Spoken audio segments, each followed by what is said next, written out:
CBI விசாரணை அப்படின்றது தனிப்பட்ட நபர்கள் தாக்கல் செஞ்சாலும் அதிமுகவுடைய குரலும் அதுதான். அப்போ அதிமுகவுடைய குரலும் நிராகரிக்கப்பட்டிருக்கு அப்படின்னு தானே பொருள்? என்கிட்டயா? எஸ் திரு பாபு முருகவேல். அனைவருக்கும் வணக்கம். உடல்நிலை சரியில்லாமல் இருக்கிற அண்ணன் வைகோ, மல்லிகார்ஜுன கார்கே இவர்கள் அனைவரும், ஃபருக் அப்துல்லா இவர்கள் அனைவரும் உடல்நலம் தேறி மீண்டும் பொதுப்பணிக்கு திரும்ப வேண்டும் என்று அதிமுக விரும்புகிறது.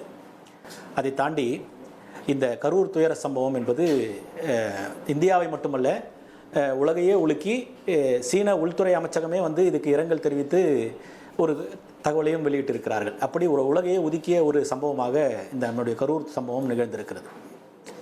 இந்த கரூர் சம்பவத்திற்கு என்ன செய்ய, ஒரு வழக்கறிஞராக என்ன செய்ய வேண்டும், என்ன செய்யக்கூடாது என்பதை முதலிலே நாம் முடிவு செய்திருக்க வேண்டும்.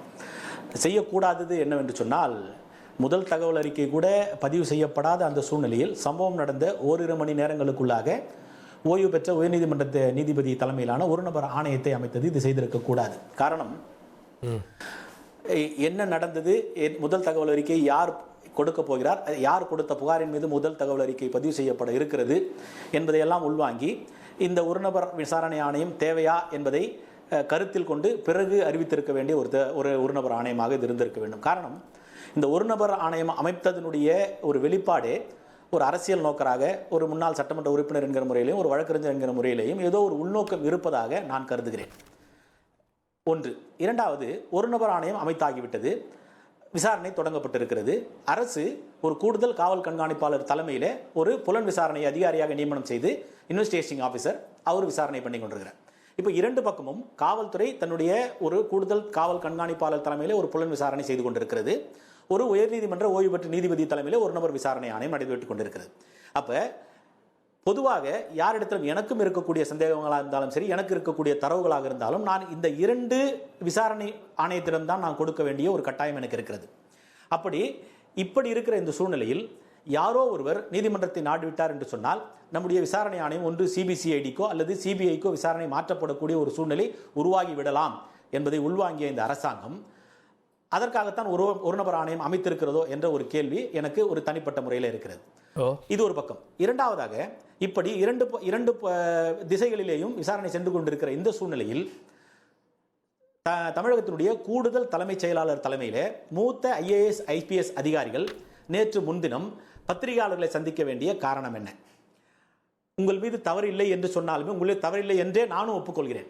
அப்படி இருக்கிற போது இந்த அரசுக்கு இருக்கக்கூடிய சந்தேகங்களை, மக்களிடத்திலே ஏற்பட்டிருக்கிற இந்த விளக்கக்கூடியதாக இருக்கக்கூடிய இந்த பத்திரிகையாளர் சந்திப்பாக இருந்தாலும் அந்த சந்திப்பை நீங்கள் உங்களிடத்தில் இருக்கக்கூடிய இந்த ஐயங்களை, உங்களிடத்தில் இருக்கக்கூடிய இந்த தரவுகளை ஒரு நபர் விசாரணை ஆணையத்திடமோ அல்லது புலன் விசாரணை அதிகாரிடத்திலுமோ தான் நீங்கள் தந்திருக்க வேண்டுமே ஒழிய, ஒரு கூடுதல் தலைமை செயலாளர் ஒரு பத்திரிகையாளரை சந்திக்கிறார் என்று சொன்னால் அதற்கான காரணம் என்ன, அதற்கான தேவை என்ன என்று ஒரு ஐயமும் எழுகிறது. அந்த சந்திப்பில் கூட கூடுதல் தலைமைச் செயலாளர் ஒரு குறிப்பிட்ட புள்ளி விவரங்களை பின் பாயிண்டா அதில் எதுலையுமே நீங்க சொல்லலாம். அந்த பத்திரிகையாளர் சந்திப்பை நீங்க பார்த்தீங்கன்னா உங்களுக்கு தெரியும். திருமதி அமுதா பத்திரிகையாளர் சந்திக்கிற போது ஏற்கனவே அவர்களுக்கு ஒதுக்கப்பட்டு இருக்கிற இடம் தோராயமாக 30-40 அடி அகலம் இருக்கக்கூடிய சாலை. இந்த கூட்டம் நடைபெற்று இருக்கக்கூடிய அந்த சாலை என்பது தோராயமாக 60-70 அடி இருக்கக்கூடிய சாலை. 3 மணிக்கெல்லாம் தோராயமாக ஒரு 20,000 பேர் அங்கு கூடியிருக்கிறார்கள். விஜய் வருகிற போது தோராயமாக ஒரு 1.5 கிலோமீட்டருக்கு முன்பாக அவருடைய வாகனம் நிறுத்தப்படுகிறது. இது போன்ற பல தோராயமான விடைகளை வீடியோ வெளியிட்டு காட்டினாங்க. வீடியோ வெளியிட்டு இதுதான் எவிடன்ஸ் அப்படின்னு காட்டினாங்களே, அதுதான் தப்புன்னு சொல்றேன். நான் ஏன் தப்புன்னு சொல்றேன்னா, இவர்களுக்கு எல்லா உரிமையும் இருக்கிறது, அதிகாரம் இருக்கிறது, அதுல மாற்று கருத்து கிடையாது. ஆனால் ஒரு விசாரணை ஆணையம் அமைக்கப்பட்டு அதனுடைய விசாரணை திருமதி அருணா ஜெகதீசன் மறுநாளே கரூருக்கு போயிட்டாங்க. அந்த SOCல அவங்க இன்வெஸ்டிகேஷன் பண்றாங்க. அங்க நடந்திருக்கக்கூடிய அந்த சீன் ஆஃப் கிரைம் அந்த இடத்துல அவங்க இருக்கிறாங்க. அங்க இருக்கக்கூடிய நபர்களிடத்திலே விசாரணை செய்கிறார்கள், பாதிக்கப்பட்டவரிடத்தில் விசாரணை செய்கிறார்கள், மருத்துவமனைக்கு செல்கிறார்கள். இப்படி அடுத்த கட்ட விசாரணைக்கு அவங்க அடுத்ததுக்கு போயாச்சு. அப்படி இருக்கிற போது அவசர கதியிலே உங்களுக்கு பத்திரிகையாளர் சந்திக்க வேண்டிய தேவை என்ன? என்னுடைய புரிதல் என்னவாக இருக்கிறது இருக்கிறது என்று சொன்னால் இந்த அரசாங்கம் ஏதோ ஒரு முனைப்பை மக்களிடத்திலே தவறான செய்தியை இதுதான் உண்மை என்று விளக்குவதற்கான ஒரு பத்திரிகையாளர் சந்திப்பாக அது இருக்குமோ என்று நான் ஐயப்படுகிறேன். ஒன்று. இரண்டாவது, அமைக்கப்பட்டிருக்கிற இந்த விசாரணை ஆணையத்தையே திசை திருப்பக்கூடிய ஒரு பத்திரிகையாளர் சந்திப்பாகத்தான் அதை பார்க்கிறேன். மூன்று, இந்த புலன் விசாரணை அதிகாரிக்கு பல விசாரணை வலயங்களில் இருக்கக்கூடிய விடயங்களை இவங்க இங்க போட்டு ஓபன் பண்ணிட்டாங்களோ. இன்வெஸ்டிகேஷன் என்பது ஒரு ரகசியமான ஒரு விஷயம். அது நீதிமன்றத்திற்கு செல்கிற போது அது பப்ளிக் டாக்குமெண்ட்.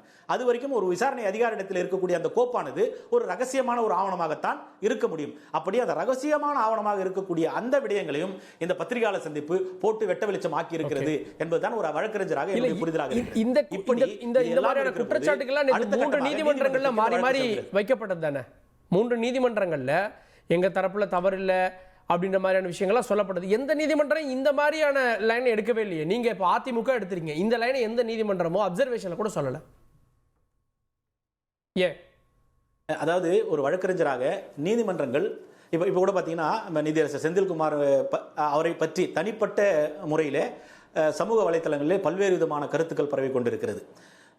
இதெல்லாம் உண்மையாக இருந்தாலும் இந்த வழக்கை அவர் விசாரிக்கிறார் என்பதன் அடிப்படையிலே இது மாதிரி அவதூறுகளை வாரி இறைப்பது என்பது ஒரு வழக்கறிஞராக என்னால் ஏற்றுக்கொள்ள முடியாது.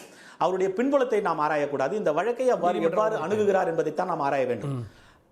ஆமாமா, இது எவ்வாறு இந்த வழக்கை எவ்வாறு செல்கிறார், இது வழக்கை எவ்வாறு விசாரிக்கிறார் என்பதைத்தான் நம்ம விசாரிக்க வேண்டுமே தவிர, நாம் ஆராய வேண்டுமே, நோக்க வேண்டுமே தவிர அவருடைய பின்புலத்தை ஆராய வேண்டிய அவசியம் இல்லை. தீர்ப்புகள் விமர்சிக்கப்படலாம், இது சட்டத்திலே சொல்றது. நீதிமன்றத்தினுடைய தீர்ப்புகள் விமர்சிக்கப்படலாம், ஆனால் நீதிபதியை விமர்சிக்க கூடாது என்கிற ஒரு கட்டாயமும் இருந்து கொண்டிருக்கிறது. அப்படி இருக்கிற போது தற்போது இப்ப நீதிமன்றங்கள் எல்லாம் இந்த வழக்கை தாண்டி சில விடயங்களை விசாரிக்கிறதோ சில விடயங்களில் தலையிடுகிறதோ என்கிற ஒரு ஐயம் வழக்கறிஞராக எனக்கு இருக்கிறது. காரணம், இந்த வழக்கை பொறுத்தவரையிலே அந்த விஜயனுடைய வாகனம் வருகிறது. அந்த வாகனத்தின் மீது 2 இருசக்கர வாகனங்கள் மோதி விபத்து ஏற்படுகிறது. அந்த விபத்தின் அடிப்படையில் இதுவரையிலே எந்த விதமான புகாரும் இல்லை. பாதிக்கப்பட்டவர்களோ அல்லது பாதிப்புக்கு உள்ளாக்கியவர்களோ யார் மீது எந்த விதமான புகாரும் இல்லை. அப்படி இருக்கிற போது இந்த வழக்கிற்கு சம்பந்தமில்லாத ஒரு விஷயத்தை நீதிமன்றம் விசாரித்து இந்த வாகனத்தை ஏன் பறிமுதல் செய்யக்கூடாது என்கிற ஒரு கருத்தை நீதிமன்றம் சொல்லி இருக்கிறதாக நான் அறிகிறேன். இது இந்த வழக்கிற்கு தேவையில்லாத கேட்கிறாங்க சொல்றாங்க. எக்ஸாக்ட்லி. அதை தாண்டி ஒரு 2 மாதங்களுக்கு முன்பாக ஒரு வழக்கு விசாரணைக்கு வருகிறது. ஒரு கட்சியினுடைய தலைவர் மீது ஒரு சிறுவன் கடத்தப்பட்டதாக ஒரு புகார் வருகிறது. அந்த புகாரை நீதிமன்றம் விசாரிக்கிற போது காவல்துறையுடைய உச்சபட்ச அதிகாரத்தில் இருப்பவரை ஒருவர் நீதிமன்றத்துக்கு அழைக்கிறது. நீதிமன்றம் அழைக்கிறது என்கிற அந்த ஒற்றை சொல்லுக்கு கட்டுப்படுத்தி சட்டத்திற்கு உட்பட்டு அந்த உயர் காவல்துறை அதிகாரி நீதிமன்றத்தில் நேர் நிற்கிறார். அந்த நீதிமன்றத்தில் விசாரணை போது நானும் அந்த நீதிமன்றத்தில் இருக்கிறேன். நேர் நிற்கிற போது எந்த விதமான விசாரணையும் இல்லாமல் முதல் தகவல் அறிக்கையில் அந்த அதிகாரியின் பெயர் இல்லை, எந்த விதமான ஸ்டேட்மெண்ட்லையும் அந்த அதிகாரியினுடைய பெயர் இல்லை. அரசாங்கத்தின் சார்பாக ஆஜராகக்கூடிய அந்த வழக்கறிஞர் இந்த அதிகாரிக்கு இந்த வழக்கிலே தொடர்பு இருப்பதாக ஒரு குற்றச்சாட்டை வைக்கிறார். அப்படி இருக்கிற போது விசாரித்துத்தான் அதன் மீது உரிய நடவடிக்கை எடுத்திருக்க வேண்டும். உரிய நீதிமன்றம் சொன்ன ஒற்றை சொல்லுக்கு கட்டுப்பட்டு விசாரணை அந்த உயர்ந்த அதிகாரியை உடனடியாக கைது செய்யக்கூடிய ஒரு சூழ்நிலையை உருவாக்கி இருக்கிறது. நாம் அதையும் பார்த்திருக்கிறோம். இது வழக்கை தாண்டி சில நேரங்கள், அதாவது எப்படின்னா டிஸ்கிரிஷனரி பவர்னு சொல்லுவாங்க, நீதியரசர்களுக்கு கொடுத்திருக்கிற ஒரு அதிகாரம். டிஸ்கிரிஷனரி பவர், சட்டத்திற்கு அப்பாற்பட்டு உங்களுடைய மனசாட்சிக்கு கட்டுப்பட்டு சில விடயங்களை நீங்கள் பேசலாம், சில முடிவுகளை நீங்கள் எடுக்கலாம், சில உத்தரவுகளை நீங்கள் பிறப்பிக்கலாம் என்று சொல்கிறது டிஸ்கிரிஷனரி பவர். அந்த டிஸ்கிரிஷனரி பவர் என்கிற ஒற்றை வார்த்தையை பயன்படுத்திக் கொண்டு வழக்கினுடைய மூலத்திற்கு சம்பந்தப்படாத விடயங்களிலே இந்த நீதிமன்றங்கள் இன்றைக்கு விவாதங்கள் நடத்தி கொண்டிருக்கிறதா என்கிற ஒரு ஐயம் இருக்கிறது. அப்படி நீங்கள் நீதிமன்றத்துக்கு சம்பந்தப்படாத ஒரு விடயங்கள் நீங்கள் தலையிடுகிறீர்கள் என்று சொன்னால் கூட இன்றைக்கு பட்டியலினத்தை சார்ந்தவர்கள் எல்லாம் இன்றைக்கு உயர்நீதிமன்றத்தினுடைய நீதியரசர்களாக இருக்கிறார்கள் என்று சொன்னால் அது இந்த திராவிட முன்னேற்ற கழகம் போட்ட பிச்சை என்று ஒருத்தர் சொல்கிறார். அப்ப அதன் மீது ஏன் இந்த நீதிமன்றம் இதுவரையிலே எந்த விதமான கவனத்தையும் செலுத்தவில்லை? ஏன் அவர்கள் மீது எந்த விதமான நடவடிக்கையும் எடுக்கவில்லை? உயர்நீதிமன்ற ஆடாவது மயிராவது என்று சொன்ன ஒரு அரசியல்வாதியும் இருக்கிறார், அவர் மீது இதுவரையிலே எந்த விதமான நடவடிக்கையும் இல்லை. இப்படி நீதிமன்றத்தை ஒரு சார்பாக ஏதோ ஒரு விடயத்தை புரிவுபடுத்துவதற்காக சொல்கிறதோ என்கிற ஒரு ஐயம் இருக்கிறது. அதை தாண்டி இன்றைக்கு அமமுகவினுடைய பொதுச் செயலாளர் பத்திரிகையாளர் சந்திப்பில் விஜய் இதற்கு தார்மீக பொறுப்பேற்க வேண்டும் என்று சொல்றார். அவர் எப்படி இதை சொல்ல முடியும்? ஒரு விசாரணை ஆணையம் அமைக்கப்பட்டிருக்கிறது. இன்றைக்கு நீதிமன்றம் மத்திய புலனாய்வுத்துறை விசாரிக்க வேண்டும் என்று உத்தரவு பிறப்பித்திருக்கிறது. அதை தாண்டி இவர் எப்படி நீங்க ஒரு கன்க்ளூஷன் நீங்க வர முடியாது. யாராக இருந்தாலும், அது அமமுக பொதுச் செயலாளராக இருந்தாலும் சரி, நீங்களாக இருந்தாலும் சரி, ஒரு கன்க்ளூஷன் வர. கன்க்ளூஷன் வந்து அப்புறம் எதுக்கு விசாரணை ஆணையம் கேட்போம், விரிவான அப்புறம் எதுக்கு மத்திய புலனாய்வுத்துறை விசாரணை? ஓகே, விரிவா பேசுவோம். ராஜ தமிழ் மாறன் நீதிமன்றம் சொல்லிடுச்சு அப்படின்றப்போ அது பேசும் பொருளாகவும் செய்தியாகவும் விவாதமாகும். அதில் அடிப்படை பொருள் இல்லை. நீதிமன்றங்கள் பல நேரம் தங்களுடைய எல்லையை தாண்டி அப்சர்வேஷன் ஒன்றா இருக்கும், உத்தரவு வேறையாக இருக்கும். அவர் சொன்ன மாதிரி 2 வழக்குகளில் இதே மாதிரி காவல்துறை அதிகாரிகளே கைது செய்யப்பட்டாங்க. அடுத்த நாள் வந்து விடுவிக்கப்பட்டாங்க. ஜாமீன் கிடைச்சதெல்லாம் வேற. அப்போ அதை இதே ஒப்பிட்டு தானே பார்க்கணும். இந்த விஷயத்தை பொறுத்த வரைக்கும் என்டையர் நிகழ்வையும் மீடியா மூலியமாக கவரேஜ் மூலியமாக என்னென்ன நடந்துச்சுங்கிறத பட்டியல் போட்டு தெளிவாக மக்கள் வந்து பார்த்துக்கிட்டாங்க. ஒரு விஷயத்தை எடுத்தவங்க ஒருத்தவங்க ஜெயலலிதா அம்மையார் மாதிரி ராமதாஸ் அவர்கள் 11:30 மணிக்கு கூட்டம் நடத்தினதை என்ன முடிஞ்சால் கைது பண்ணி பாருன உடனே காலையில் கைது பண்ணுற ஆட்சி இது இல்லை. பழி வாங்கும் நோக்கம் இங்கே யாருக்கும் கிடையாது. நிகழ்வினுடைய தன்மை என்ன, அதில் இருந்து யாரெல்லாம் பாதிக்கப்பட்டிருக்கிறார்கள் அவர்களுக்கு உடனடியாக நிவாரணம் வழங்கப்பட வேண்டும், அவர்கள் உயிர்கள் காப்பாற்றப்பட வேண்டும். இதுதான் அரசினுடைய முதல் நோக்கமாக இருந்தது. இரண்டாவது, எடுத்தவங்க ஒருத்தர் முடிவெடுக்கக்கூடாதுங்கிறதுக்காக ஒரு கமிஷன் நிர்ணயம் செய்து அதனுடைய விசாரணையின் தன்மையில் தான் வந்து முடிவுகள் எடுக்கணும்னு நினைச்சது ஒரு நிதானமான ஒரு மூத்த அரசியல்வாதிகளுடைய பண்பு. வேற சிலவற்றை மறைப்பதற்காக இல்ல, அவசியப்படாது. அவர் சொல்றதெல்லாம் வந்து நிறைய கட்டம் தாண்டிட்டோம். பேசி பேசி முடிச்சு நேத்து கோர்ட்ல சொன்ன விஷயத்தை அவர் வந்து இன்னைக்கு பேசிக்கிட்டு இருக்கார். 6வது நாள், இன்று 7வது நாள் சரியா சொல்லணும்னு சொல்லி சொன்ன சனிக்கிழமைக்கு நடந்த நிகழ்வு அவர் எவ்வளவோ தாண்டி வந்திருக்கு. அவர் தாவேகாவினுடைய கட்சிக்காரர் மாதிரி பேசுறாரு, அதிமுக காரர் மாதிரி பேசுற மாதிரி எனக்கு தெரியல. அமமுக காரர் சொல்றது தப்புன்னு சொல்லி சொன்னா இவர் சொல்றதுமே தப்பு தானே. எப்படி இவர் சொல்றது மட்டும் சரியாயிடும்? இப்ப நான் இதுல நான் சப்ஜெக்டுக்குள்ள வந்துடுறேன். நான் ரொம்ப சுருக்கமா நான் கேட்கிறேன். நான் அந்த ஐஏஎஸ் ஆபீசர்ஸ் கேள்வி பதில்னு விளக்கமா ஒரு விஷயத்தை மக்களுக்கு தெளிவுபடுது. ஏன்னா அதிமுக ஒரு வேலையை தெளிவாக செஞ்சது, தாவேகாவோட சேர்ந்துட்டு ஒரு கான்ஸ்பிரசி தியரியை ஒன்று உருவாக்குனாங்க. எப்படின்னா இதில் வந்து அங்கே இருக்கக்கூடிய மாவட்ட செயலர் செந்தில் பாலாஜி அவர்கள் பல்வேறு தவறுகளை புரிந்திருக்கா, அது இதுன்னு சொல்லிட்டு இவங்க முயற்சி எடுத்தார்கள். ஏன் அப்படி ஏதாவது சந்தேகம் இருந்ததுன்னா நேற்று கோர்ட்டில் புஷி ஆனந்த் அவர்கள் தெளிவாக சொல்லுகிறாரு. அது எங்க போச்சு? அப்படியெல்லாம் நடக்கல, அது விபத்துன்னு தான் தெளிவாக பதிவு பண்ணாரு அவங்க கட்சிக்காரர். ஐ திங்க் மதுரை கோர்ட்ல ஏதோ ரசாயன பொடியெல்லாம் தூங்குனாங்க அப்படின்னு ஒரு அட்வொகேட் வந்து வாத வச்சிருக்காரு. இல்ல, அவங்க தரப்புல இருந்து வாதம் வரல. நீங்க பெயில் மேட்டர்ல முதற்கொண்டு நான் தெளிவா சொல்றேன். நான் விபத்து நடந்ததுன்னு தான் புஷி ஆனந்தே சொல்றாரு. அவங்க கட்சியில் இருக்கக்கூடியவர்களே அப்படித்தான் பதிவு பண்ணியிருக்காங்க. அப்படி இருக்கும் பொழுது இந்த கான்ஸ்பிரசி தியரி எல்லாம் நீங்க பிரேக் பண்ணணும்னா you have to address to the public. It is duty of the government. அதை ஐஏஎஸ் ஆபீசர் செய்யறாங்க அப்படின்னு சொல்லி சொன்னா எவ்வளவு டிஃபைன் பண்ணி வீடியோல பிக்சர்ல உங்களுக்கு இந்த கேள்விக்கான பதில் இது, இந்த கேள்விக்கான பதில் இதுன்னு சொல்றது இவர் எப்படி பண்ண முடியும்? ஆணையம் எதை விசாரிக்கும்னு கேக்குறாங்க. ஆணையம் இன்னும் டீப்பா போகும்.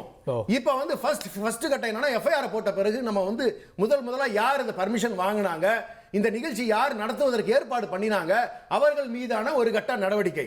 அதற்கு மேற்கொண்டு போகணும்னா ஆணையத்துக்கு இன்னும் என்னென்ன விஷயங்கள் இருக்கு, எஸ்ஐடிக்கு என்னென்ன இருக்குங்கிறத நான் பதிவு பண்றேன். அந்த கோர்ட்ல இருக்கக்கூடிய ஆர்டர்லயே ரொம்ப கிளியரா டிஃபைன் பண்ணியிருக்காங்க. என்ன மனநிலையில நீங்க பண்ணிருக்கீங்க, நீங்க எப்படி இந்த இடத்தை விட்டு நீங்க ஓடி போகலாம், உங்களுக்குன்னு தார்மீக பொறுப்பு இல்லையா? ஒரு தலைவரா ஒரு கட்சியா யாருமே இல்லாம ஓடி போயிட்டீங்களே அப்படின்னு கேட்டதை வந்து இவர் தப்புங்கிறாரா? ஒரு ஜட்ஜ் கேட்டதை நீங்க என்ன மனநிலையில நடந்திருக்கீங்க, what kind of party is this னு கேக்குறாரு. நீங்க சராசரி மனிதர்கள் விவாதத்துக்குரியது அப்சர்வேஷன் நம்ம விவாதிக்க போறது வேற. ஆனா அது உத்தரவா வந்திருந்தா அது நம்ம வேற மாதிரி பேசியிருப்போம். அப்சர்வேஷன் வேற, உத்தரவு வேற. அவர் ரொம்ப கிளியரா வந்து சொல்றாருங்க. இட் இஸ் a great, அவர் தெரிஞ்சுக்க வேண்டியது, it is really sad that Mr. Vijay, the leader and members of his political party which organized the meeting fled the scene of occurrence. அவருடைய ஆர்டர் காப்பில கொடுத்திருக்காரு. அது மட்டுமல்ல, no expression of responsibility from the political party Tamilaka Vetri Kalagam regarding the occurrence either in their official Twitter account or in other social media regretting the stampede that has taken place.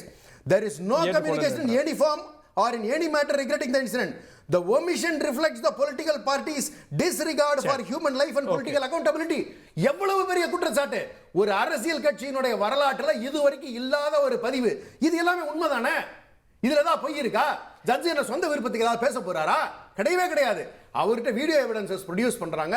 இத மறுத்தாவது TVK தரப்புல இருந்து ஏதாவது பதிவு இருந்துச்சா? இல்லையே sir. இது இறுதி தீர்ப்பு இல்ல சார். இல்ல, இந்த இதுல அவங்க ஃபைண்டிங்ஸ் டிஃபைன் பண்றாங்க. இல்ல, வரும், அதெல்லாம் வரத்தானே போகுது. பட் ஆனா இனிஷியலா இவங்க எப்படி நடந்துக்கிட்டாங்க அப்படிங்கிறதுக்கான ஆதார பதிவு நீங்க நிக்குது இல்ல. இது இல்லன்னு சொல்லியிருந்தா நீங்க என்ன சொல்லி இருக்க போறீங்க? அவர் வீட்டுல ரொம்ப சோகத்துல இருக்காருன்னு சொல்லி சொன்னீங்க. எவ்வளவு பெரிய தவறு அது! இதே போலதான் வந்து அவர் சொல்றாரு, ஒரு ஹிட் அண்ட் ரன் கேஸ், ஒரு 2 வீலர் மேல அடிச்சுட்டு அவங்க போறாங்க, ரைட் சைடுல நடக்குது, லெஃப்ட் சைடுல நடக்குது, பின்னாடி நடக்குது, நீங்க எல்லாமே உங்க கேமரால பதிவாயிருக்கு. நீங்க உங்களோட மாரல் ரெஸ்பான்சிபிலிட்டி என்ன தெரியுங்களா? ஒரு ஹிட் அண்ட் ரன் ஆக்சிடென்ட் நடந்துச்சுன்னு சொல்லி சொன்னா அவங்க மேல கேஸ் கொடுத்து அந்த வெஹிக்கிள் திரும்ப fit to run on the ரோடுன்னு சொல்லி எம்விஐ கிட்ட இன்ஸ்பெக்ஷன் காட்டின பிறகு அவர் கிளியரன்ஸ் கொடுத்த பிறகு தான் அந்த வண்டி திரும்ப ரோடுக்கு வரணும். இதுதான் அவர் வக்கீல்னு பேசுறாரு.